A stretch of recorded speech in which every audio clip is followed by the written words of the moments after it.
मेरा नाम रश्मि है। ये कहानी मेरी है, लेकिन शायद आपकी भी हो सकती है। ये कहानी उन लम्हों की है जब इंसान कमज़ोर नहीं होता, बस थक जाता है।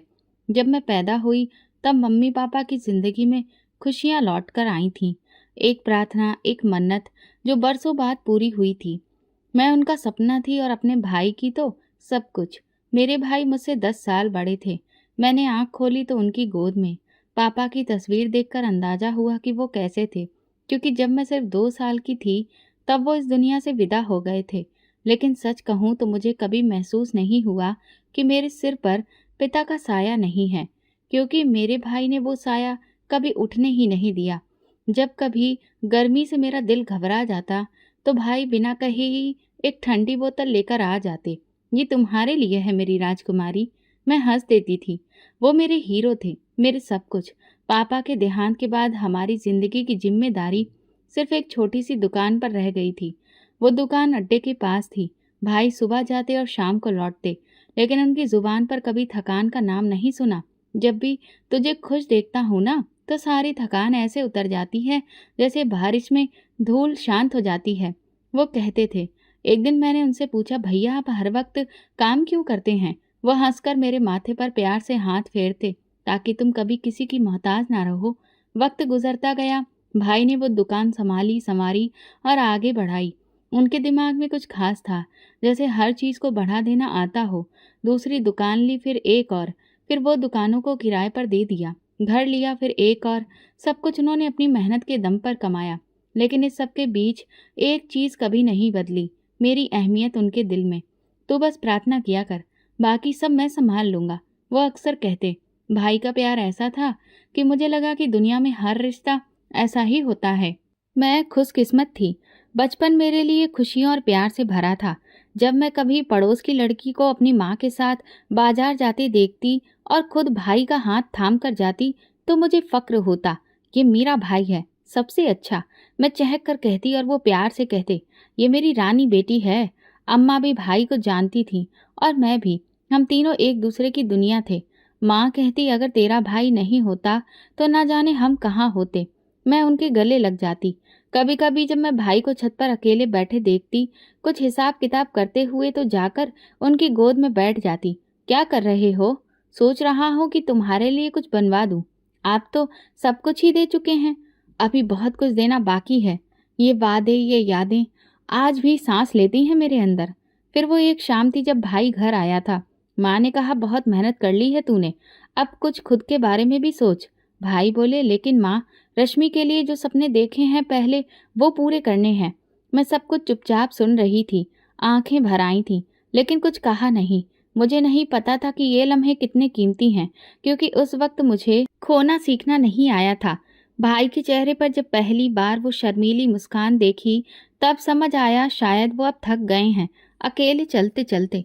माँ ने मेरा हाथ पकड़ा, जैसे कह रही हो, अब हमारा बेटा भी अपना घर बसा रहा है। मैं चुप थी, कुछ अजीब सा महसूस कर रही थी। भाभी का रिश्ता हमारे ही एक रिश्तेदार की तरफ से आया था और काफी लोग हमारे परिवार में उन्हें अच्छे से जानते थे। भाभी का नाम रीमा था। उन्हें मैंने कई बार हमारे फैमिली फंक्शंस में देखा था। साफ सुथरी, थोड़ी शर्मीली थी, लेकिन मुझे अच्छी लगती थी। और फिर शादी की तारीख तय हो गई। घर में खुशी की रौनक थी। किचन में माँ और बुआ सुबह से शाम तक व्यस्त रहती।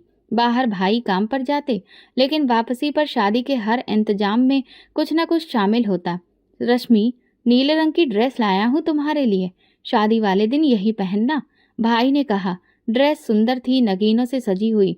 भाई का प्यार दिल से महसूस होता था। शादी का दिन आया तो सारा मोहल्ला रोशन हो गया। भाई के माथे पर पसीना जरूर था, लेकिन चेहरे पर सुकून भी था। जब भाभी घर आई तो सबने उनका स्वागत किया। मैं थोड़ा पीछे खड़ी थी। भाभी ने आते ही मुझे देखा और कहा, तुम रश्मि हो ना? मैंने मुस्कुराकर हाँ में सर हिलाया। तुम सच में बहुत प्यारी हो। सालों से तुम्हारे बारे में सुनती आ रही हूँ। शादी के कुछ दिन गुजरे, भाभी मुझे हर वक्त अपने साथ रखती। कभी बालों में तेल लगा देती तो कभी साथ बैठकर हंसती बोलती। एक दिन हम दोनों छत पर बैठी थीं। मैंने पूछा, आपको भाई कैसे लगे? वह हंसकर बोली, जैसे सोने जैसा दिल हो, बस कभी कभी बहुत चुप हो जाते हैं, कुछ बताते नहीं। मैंने कहा, बस आप उनके चुप रहने में ही प्यार ढूंढ लेना। भाभी ने घर को भी बहुत खूबसूरती से संवारा, पर्दे बदले, बर्तन जमाए, किचन में नई चीजें लाईं। एक दिन रीमा ने कहा, घर में रौनक बढ़ा दी है। और वाकई हर कोने में कुछ सादगी सी महसूस होती थी।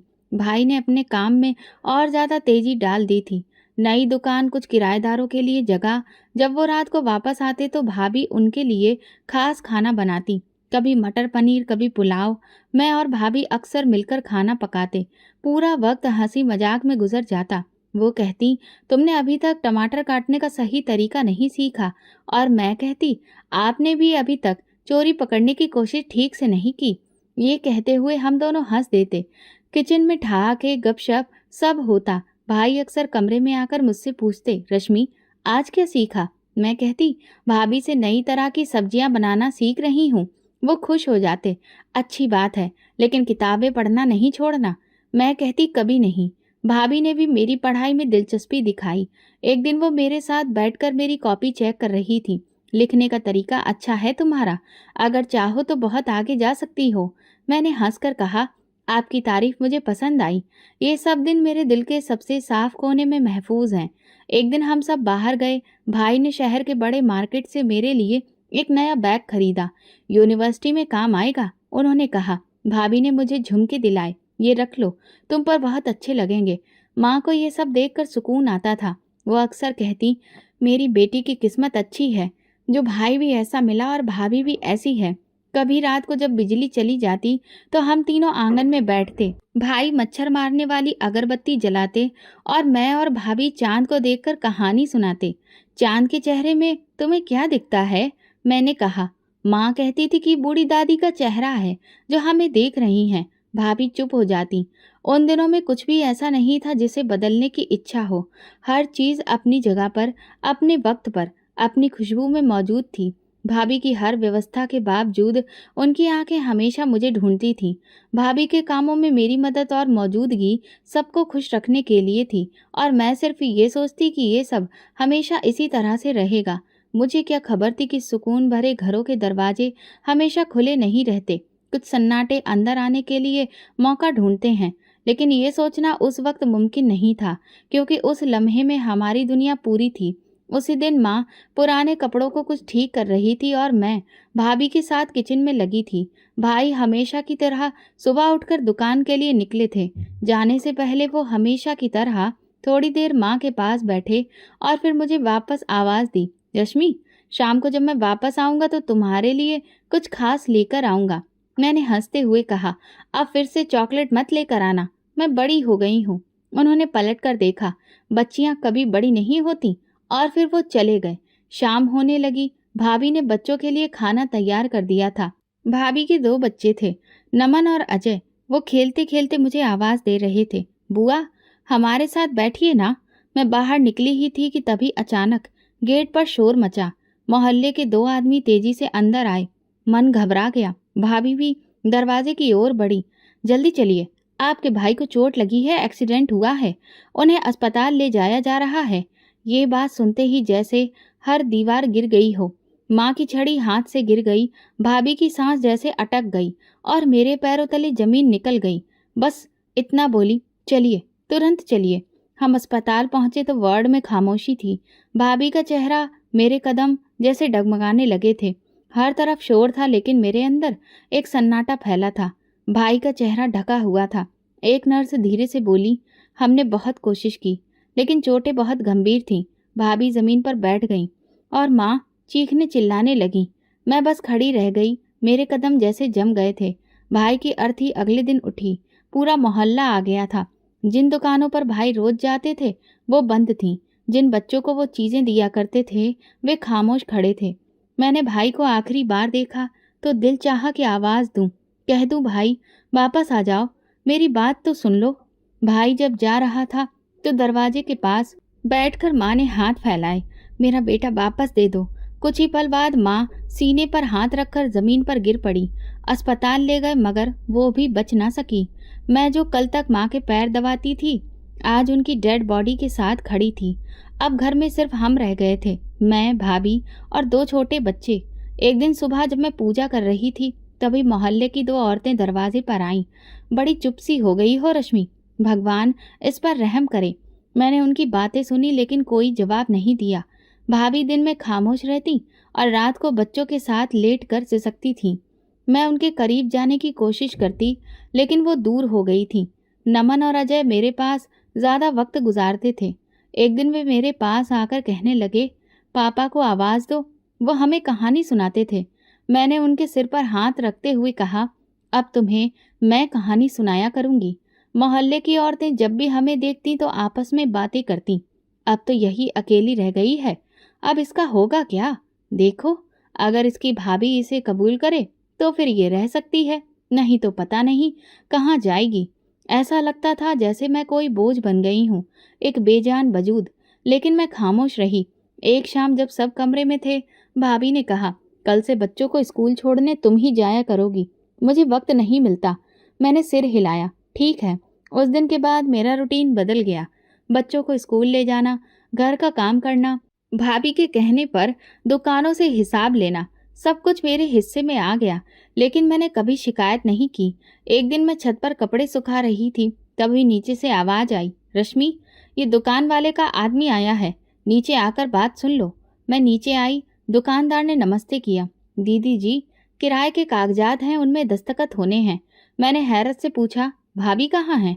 उन्होंने कहा, अब आप ही हर मामला संभाल लेंगी। मैं चुपचाप कागजात देखने लगी। शायद अब ये मेरी जिम्मेदारी थी। कभी कभी भाभी मुझे देखती थी तो उनकी आंखों में कुछ अजीब सा भाव होता था, जैसे वो खुद भी हैरान थी कि मैं, जो कल तक सिर्फ भाई की छोटी बहन थी, आज उनकी जिंदगी का एक अहम हिस्सा बन गई थी। मुझे पता था ये सब खत्म नहीं हुआ, अभी तो शुरू हुआ है, क्योंकि अब वो दिन गुजर चुके थे जब भाई आकर चॉकलेट देते थे।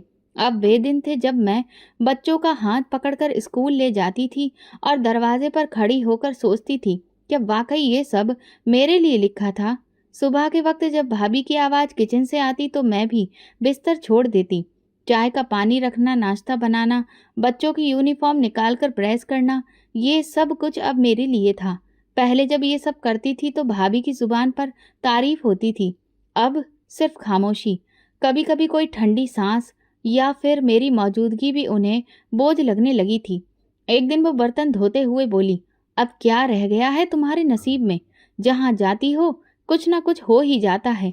मैंने पलट कर नहीं देखा। हाथ पानी में थे, दिल किसी और दुख में। भाई के जाने के बाद उनके लहजे में जो तलखी आई थी, वो धीरे धीरे जहर बनती जा रही थी। शुरुआत में थोड़ी बहुत कड़वाहट थी, जो शायद दुख की शिद्दत थी, लेकिन अब हर बात में तंज छुपा होता। तुम जब आई थी इस घर में, तब से ही सुकून नहीं रहा है। ये जुमला उन्होंने एक दिन तब कहा जब मैंने गलती से सब्जी में नमक 2 बार डाल दिया। मैंने सिर्फ इतना कहा, अब दोबारा ऐसा नहीं होगा। न जाने क्या क्या होगा। वो बोली, जब तुम आई तो बाबूजी चले गए, अब भाई चला गया, माँ भी चली गई, कल को शायद ये घर भी चला जाए। उनकी हर बात छोरी की तरह मेरे दिल में उतरती चली गई, लेकिन मैंने कभी कोई जवाब नहीं दिया, क्योंकि मेरे पास अब किसी से रिश्ता तो बचा था, लेकिन अपना कोई अधिकार नहीं था। बच्चों के सामने वो हंसती थीं, उन्हें संभालती थी, नया सामान लाती थी, और मैं एक तरफ बैठी बस उन लोगों को देखती रहती थी। एक दिन नमन मेरे पास आया, बुआ, मेरे लिए दुपट्टे का झंडा बना दो, स्कूल में फंक्शन है। मैंने तुरंत पुराना दुपट्टा निकाला, काटा, धागे लगाए और उसका झंडा तैयार कर दिया। भाभी आई, देखा और बोली, मेरा दुपट्टा काटने से पहले पूछ तो लेती, पुराना था तो क्या, सोच के इस्तेमाल करना चाहिए था। अच्छा, तुम्हें सोचने की कब से इजाजत मिल गई? वो चली गई और मैं नमन को खामोशी से देखती रही, जो झंडा लेकर खुश था। एक दिन उनके रिश्तेदार आए थे, उनकी बहन, बहनोई और भाई। मैं पानी लेकर आई, फिर सबको चाय दी। तभी किचन में चाय का ढक्कन गिर गया और आवाज आई। सब चौंक कर देखने लगे। भाभी ने सबके सामने कहा, ये जिस चीज को हाथ लगाती है वो सलामत नहीं रहती। उनके बहनोई ने धीरे से कहा, अभी छोटी है, सीख जाएगी। लेकिन भाभी ने बात वहीं खत्म नहीं की। छोटी नहीं है ये, वक्त से पहले बड़ी हो गई है, और शायद किस्मत भी साथ में कुछ ऐसी लेकर आई है। मैं चाय के खाली कप समेटकर किचन में आ गई। वहां जाकर मैंने एक गिलास पानी पिया और खामोशी से रोटियां सेकती रही। मैंने कभी उनके लिए कुछ बुरा नहीं सोचा था। जिस दिन वो सिर दर्द की शिकायत करती थी, मैं उनका सिर दबाती थी। जब वो बच्चों के लिए नए कपड़े सिल रही होती, तो मैं धागा संभालती थी, लेकिन उनके चेहरे पर हर वक्त वही नफरत, वही अजनबीपन रहता। एक दिन नाश्ता बनाते हुए उनका कप चटक गया। तुमसे कुछ भी नहीं संभलता, जिस चीज को छू लेती हो वही टूट जाती है। मैंने कप फेंका नहीं था, वो गिर गया था, लेकिन उनकी नजर में गिरना ही बदनसीबी की पहचान बन चुका था। मैंने धीरे से पूछा, क्या मैं सच में इतनी बुरी हूँ? वो एक लम्हे को रुकी और फिर धीरे से बोली, जो लड़की अपने घर के मर्द और साथ में घर की रौनक भी ले जाए वो बुरी नहीं है, तो फिर और क्या है? उस दिन मैं सारा दिन अपने कमरे से बाहर नहीं निकली। वो कमरा जो पहले सिर्फ मेरे सोने की जगह था, अब मेरी पनाहगाह बन गया था। एक रात बारिश हो रही थी, बिजली चली गई थी, बच्चे सो रहे थे और मैं छत से गिरते कतरे देख रही थी। भाभी मेरे पास आई और मुझे चादर देते हुए बोली, ठंड बहुत है, इसे ओढ़ लो। मैंने बहुत लंबे समय के बाद अपने लिए कुछ नरमी देखी। मैंने हाथ बढ़ाकर चादर ली, लेकिन उनकी आंखों में अगले ही लम्हे फिर वही दूरी दिख रही थी। अगले दिन वो वैसी ही थी जैसे कि कुछ हुआ ही ना हो। फ्रिज साफ करो, महीने भर की गंदगी जमी हुई है। मैंने कहा, जी अभी करती हूँ नहीं, करके दिखाओ। उनका लहजा तेज था। मोहल्ले की एक बूढ़ी औरत एक दिन आकर कहने लगी, बेटी कभी बाहर आकर भी बैठा करो, सारा दिन घर के अंदर बंद रहती हो। मैंने मुस्कुराकर कहा, बस थोड़ा काम होता है तो वक्त नहीं मिलता। उन्होंने मेरा हाथ पकड़कर कहा, वक्त कम है या फिर इजाजत? मैंने नजरें झुका ली। दोनों शायद। वक्त बदल रहा था या शायद मैं खुद को बदल रही थी। कभी दिल चाहता था कि सब कुछ कह दूं, लेकिन जुबान पर कुछ नहीं आता था। बस एक बात दिल में रहती थी, भाई अगर आप होते तो क्या मैं ऐसे रहती? सुबह का समय था। मैं जल्दी उठी, रात को कपड़े धोए थे, उन्हें छत पर डालना था। बच्चों की यूनिफॉर्म प्रेस करनी थी, नाश्ता तैयार करना था। जब भाभी कमरे से बाहर आई तो मैं पौधों में पानी डाल रही थी।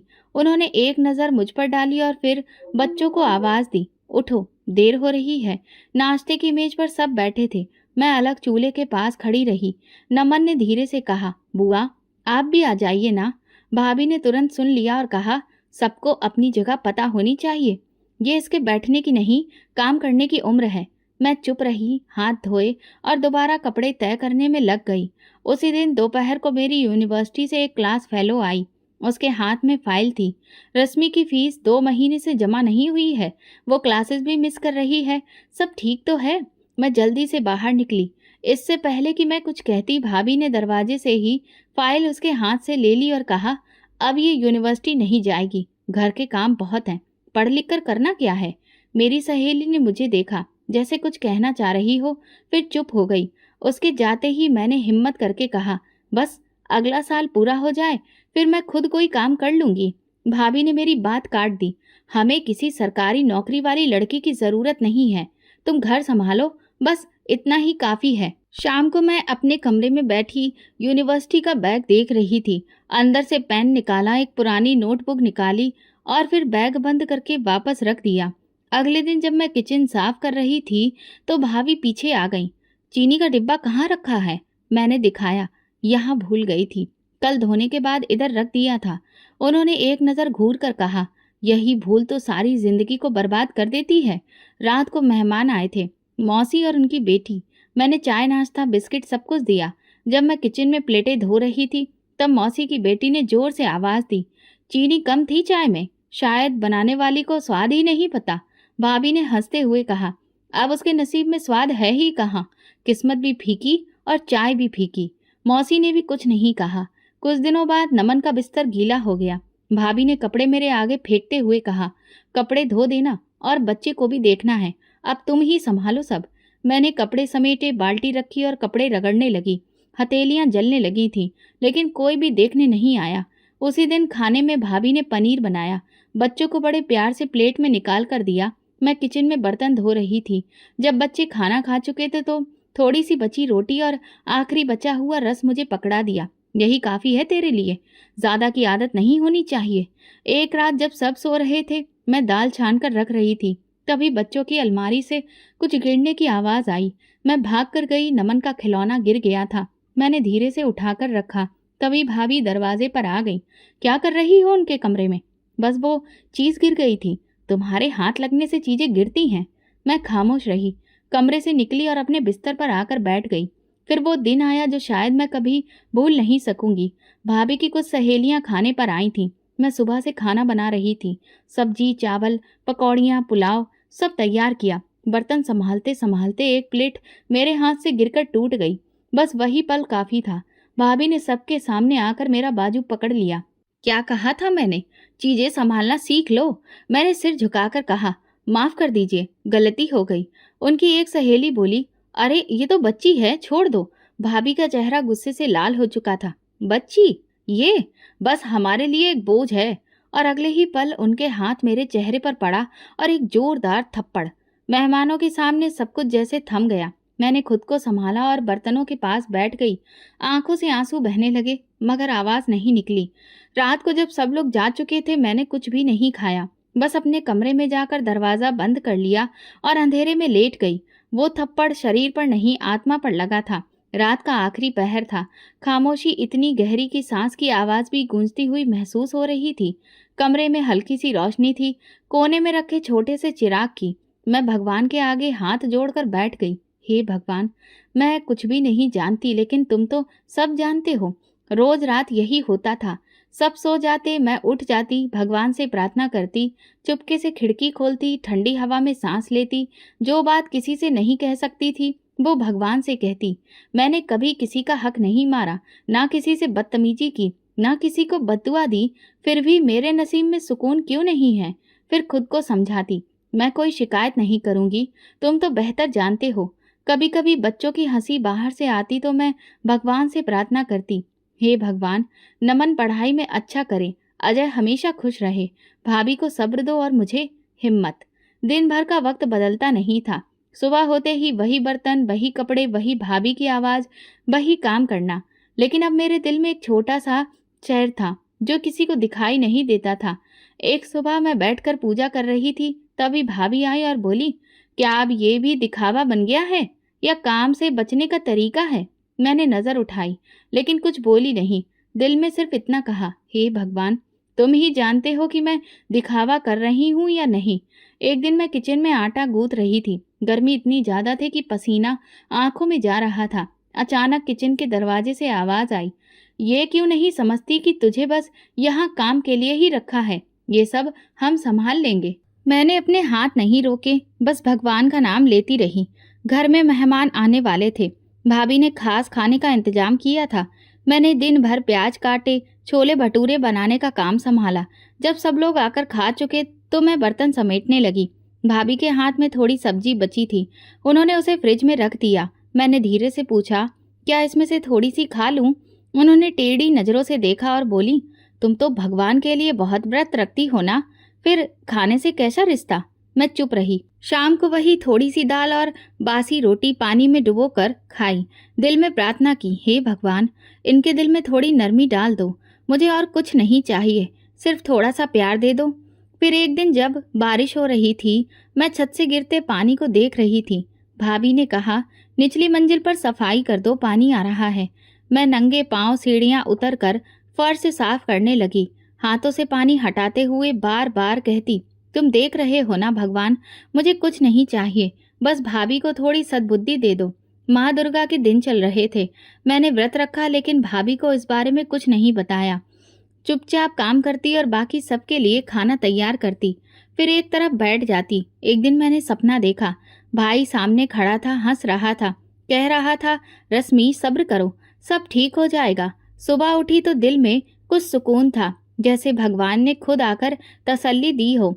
तब से हर रात यही कहती, भगवान तुम मेरे गवाह हो और तुम्हारी गवाही मेरे लिए काफी है। सुबह का वक्त था और हमें कन्या भोज के लिए मंदिर जाना था। मैं पूजा के बाद किचन में आई। मेरा व्रत था और दिल भी सुकून से भरा हुआ था। घर पूरा शांत था। भाभी भी खाना बनाने की तैयारी करने आ गई थी। हमने बड़े बड़े बर्तन निकाले। मैं उनके पीछे पीछे काम कर रही थी। भाभी हिदायतें दे रही थी, कोई भी गड़बड़ नहीं होनी चाहिए। फिर मोहल्ले वाले भी आने लगे और साथ चलने के लिए कहा। हम मंदिर गए, कन्याओं को भोजन कराया और फिर वापस लौट आए। भाभी ने अपने कुछ मेहमानों को भी घर बुला लिया था।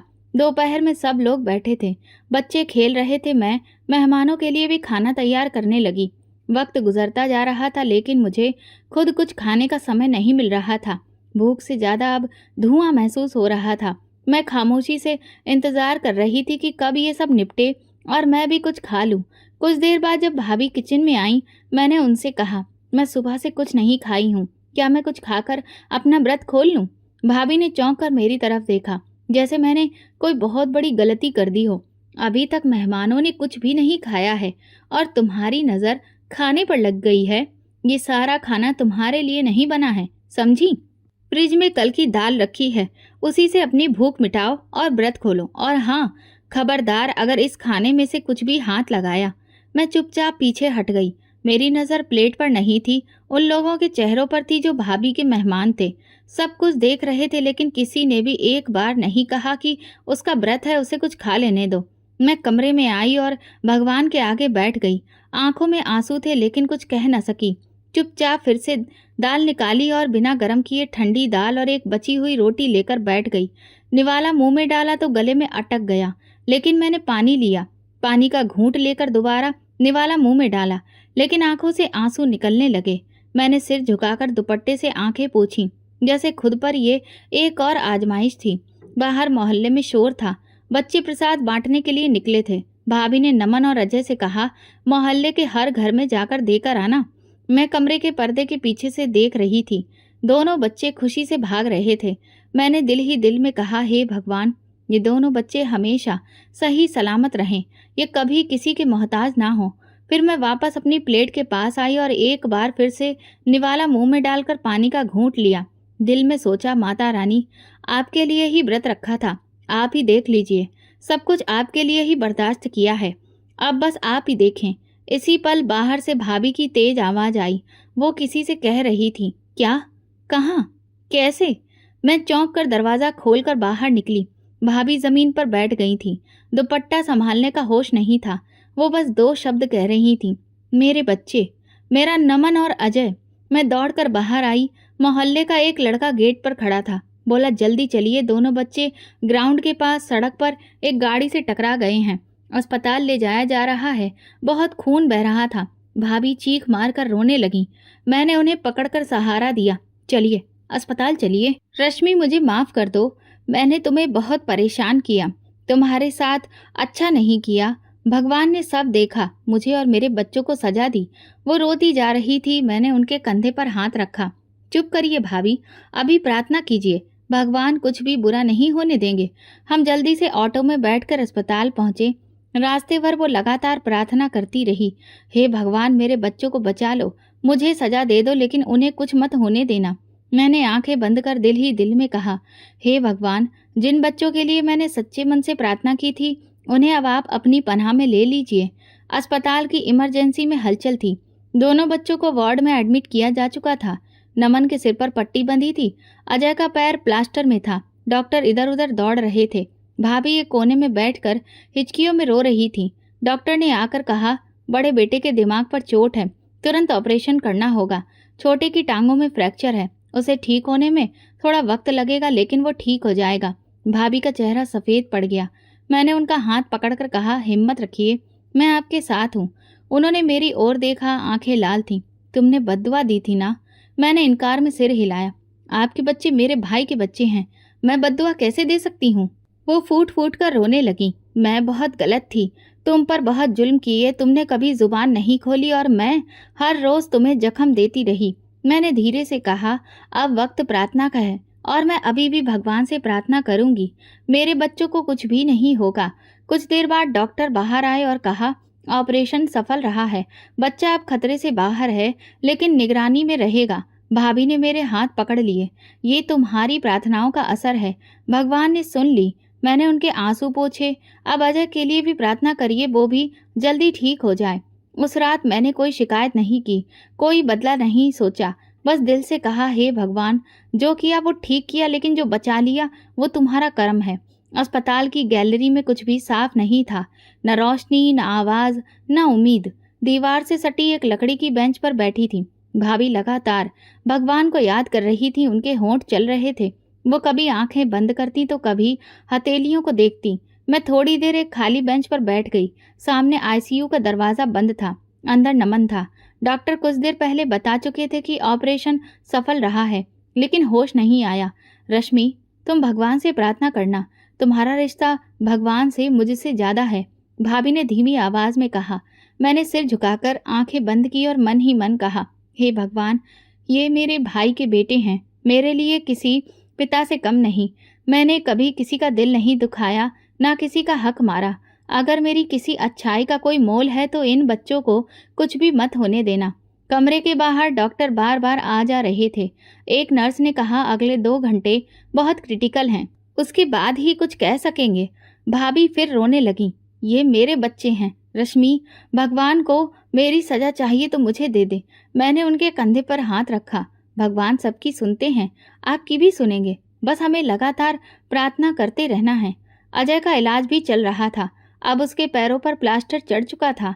वो हल्की बेहोशी की हालत में था। मैं उसके पास गई, उसके सिर पर हाथ फेरा और फिर अस्पताल के मंदिर के पास जाकर बैठ गई। हे भगवान, तुमने मेरे भाई को ले लिया, माँ को ले लिया। मैं कुछ नहीं बोली, लेकिन इन बच्चों को मत लेना।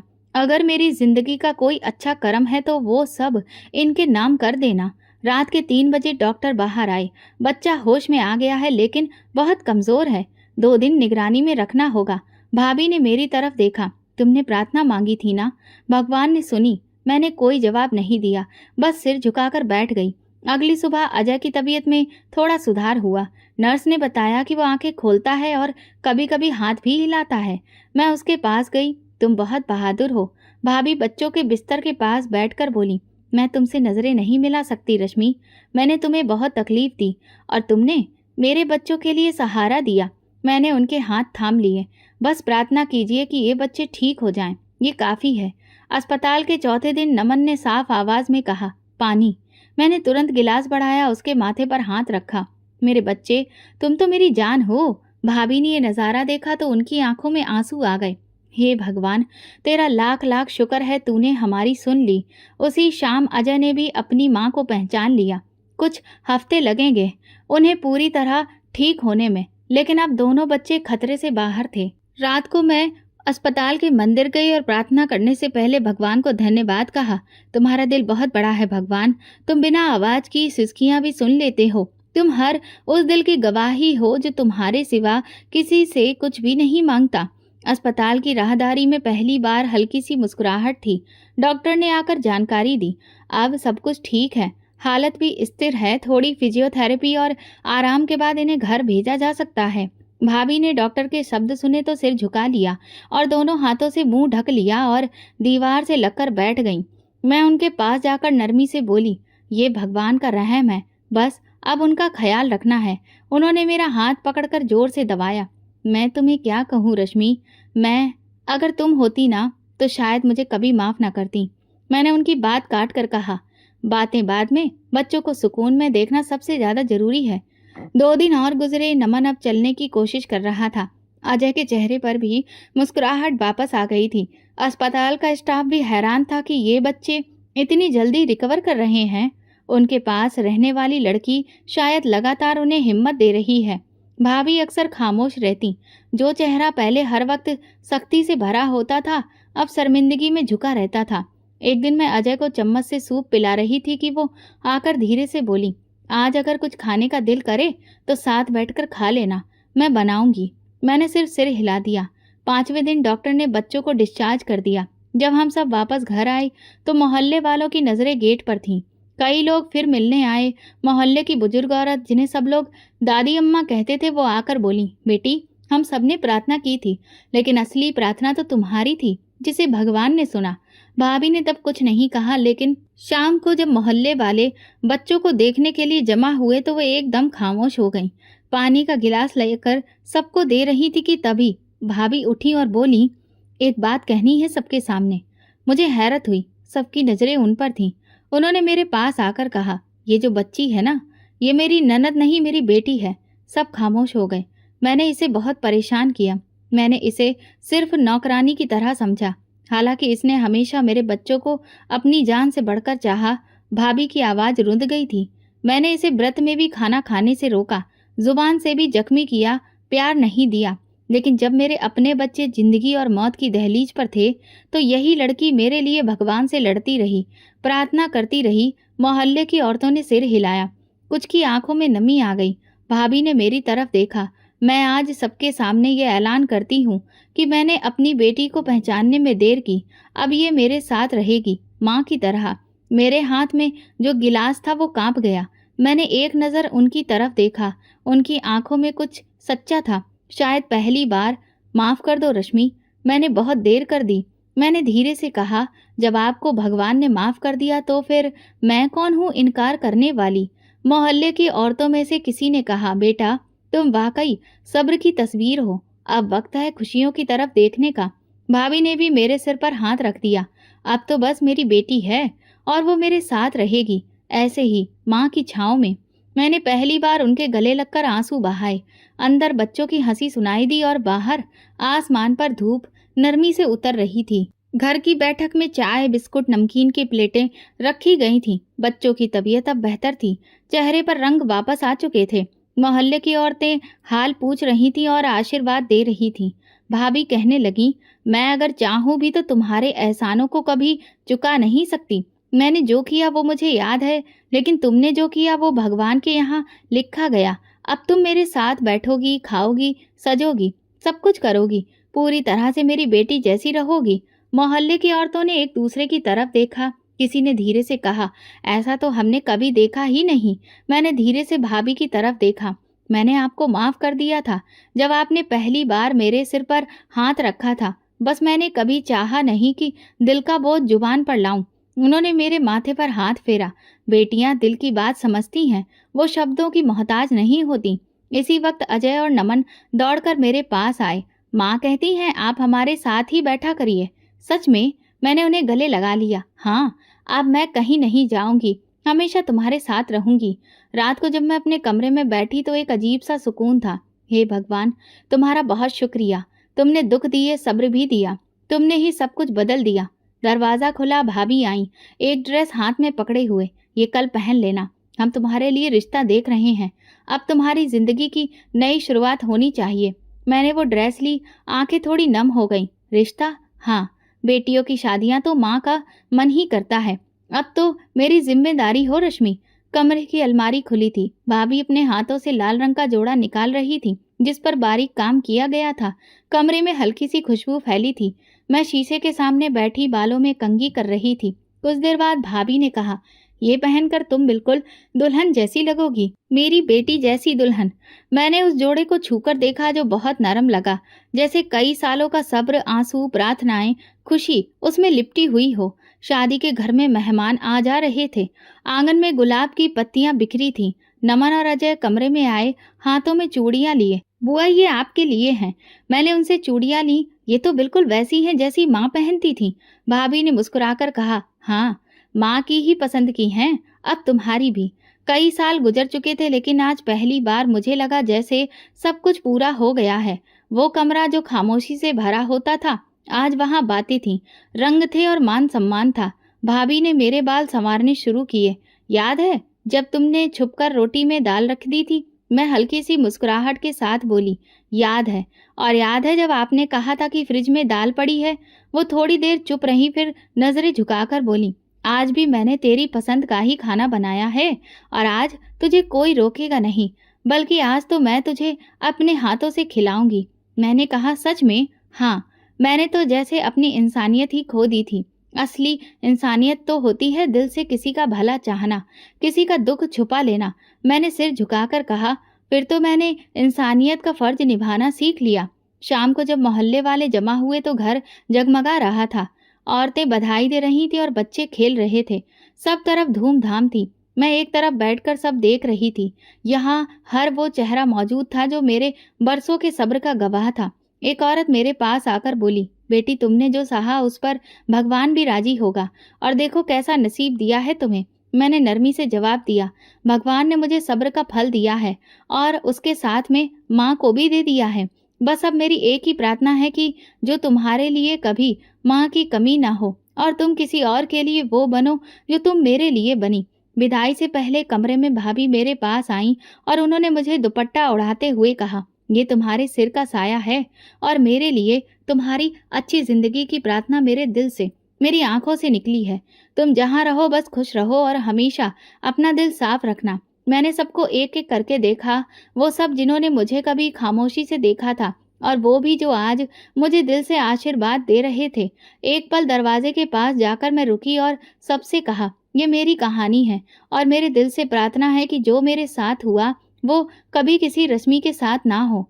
सच्ची नीयत, सब्र और प्रार्थना कभी बेकार नहीं जाती। तो दोस्तों, अगर आपको हमारी कहानी पसंद आई हो तो कमेंट करके ज़रूर बताएं। वीडियो को लाइक करें और ज़्यादा से ज़्यादा शेयर करें।